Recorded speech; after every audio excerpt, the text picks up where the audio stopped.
Empty சமக்கில் வீட்டை விட்டு வெளியே போகாதீங்க. நான் காலையில் வந்து இவ்வளவு பழைய சாதம் போட்டு, பழைய சாதம் ஒரு கை சாதம், முந்தின நாள் சாதம் போட்டு 2 டம்ளர் மோர் அடிச்சுட்டு சின்ன வெங்காயம் 4 பீஸ் சாப்பிட்டு தான் வெளியில் போகிறேன் காலையில். எம்டி சமக்கில் வெளியில் போதாங்க. ஏசி ரூம்கள் இருந்தால் கூட பாடியை வந்து சுத்தப்படுற 2 விஷயம் தான். ஆக்சிஜன் ஒன்று, தண்ணி 2 தான் பாடி சுத்தமாக ஆரோக்கியத்துக்கு அடிப்படை விஷயம். ஆக்சிஜன் சுவாசிக்க நீ தயவு செய்து முடிஞ்ச வரைக்கும் எல்லாரும் காலையில் எழுந்து சூரியோதயத்துக்கு முன்னாடி உள்ள காற்றை வந்து சுவாசிங்க. வாக்கிங் போக முடியும்னா உட்கார்ந்த இடத்துலயே வந்து மூச்சை ஃபுல்லா உள்ள நெஞ்சு நிமித்தி உட்கார்ந்து மூச்சை ஃபுல்லா உள்வாங்கி, அதாவது இன்னும் இழுக்கணும் இனிமே முடியாதுன்னா ஃபுல்லா ரொம்பிச்சுன்னா அப்படியே 7 செகண்ட் 1 2 3 7 செகண்ட்னா டிரான்சிஷனுக்கு முடிச்சுட்டு பிரீத் அவுட் பண்ணுங்க. விடுங்க ஃபுல்லா விட்டாச்சு. 2 செகண்ட் கேப் ஃபுல்லா இழுங்க இன்கேல் ஃபுல்லா இன்கேல் பண்ணுங்க. ஃபுல்லா ரொம்பியாச்சு. ஹோல்ட் 1 2 3 5 கவுண்ட் பண்ணுங்க. மெதுவா விடுங்க. ஃபுல்லா விடுங்க. இது மாதிரி வெளியே விட கணக்கு வச்சீங்கன்னா 50 கவுண்ட் பண்ணீங்கன்னா கிட்டத்தட்ட 15 நிமிஷம் வருது. 15 நிமிஷம் முழுசா காத்த உள்வாங்கி நிறுத்தி வெளியே விட்டீங்கன்னா இன்னைக்கு சாயங்காலம் வேண்டிய ஆக்சிஜன் பாடிக்குள்ள வந்தாச்சு. அதை நீங்க பண்ணுங்க. எம்டி சமக்கு வெளியே போகாதீங்க.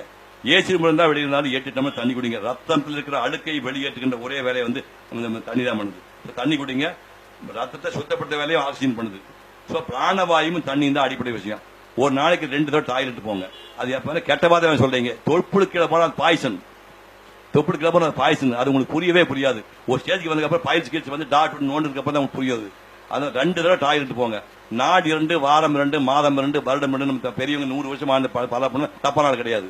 ஸோ நாடு 2 டாய்லெட் போறது, வாரம் 2 என்ன பூமத்தி நேரம் இருக்கிறோம், ஆயில் பாத்து எடுக்கணும். நான் இன்னைக்கு காலை விளக்கெண்ணெய் குடிச்சிட்டு வந்தேன். நாளைக்கு விட்டு நாளைக்கு காலை விளக்கெண்ணெய் வச்சுவேன். இருக்கிற 10 பேரை காப்பாற்றணும்னா ஒரு நாள் விளக்கெண்ணெய் வச்சுக்கிறேன். என்ன சூடா போச்சுன்னா சூடு பண்ணி தேய்ச்சுங்க. உடம்புக்கு வந்து ஆலிவ் ஆயில் தேய்ங்க.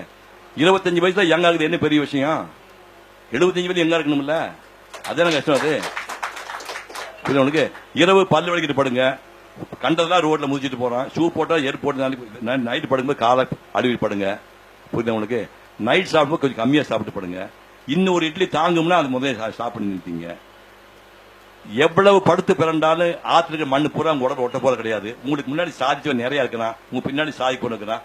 உங்களுக்கு எவ்வளவு உங்களுக்கு தெரியும். உங்களுக்கு நம்ம இந்த விங்ஸுக்கு எவ்வளவு ஸ்ட்ரென்த் இருக்குதோ அவ்வளவு மட்டும் பறந்தா போகுது. அதுக்கு மேல பறக்க ஆசைப்படாதீங்க. இப்ப கடுகு மேல பறக்க ஆசைப்பட்டீங்கன்னா காக்காய்க்கு நிறைய வசதி இருக்குது. எங்க வேணும் திருடித்தீங்கன்னா கடுகு தேடிக்க முடியாது. மேல பறக்குது. உயரம் பறக்கிறது வசதிகள் கிடையாது. ஹைட் கம்மியா காக்கா பண்ணி எவ்வளவு வசதி. அது மாதிரி உங்களுக்கு கொடுக்கப்பட்ட வாழ்க்கை மிகச்சிறந்த வாழ்க்கை. அதை முழுசா வளர்க்க பயன்படுத்த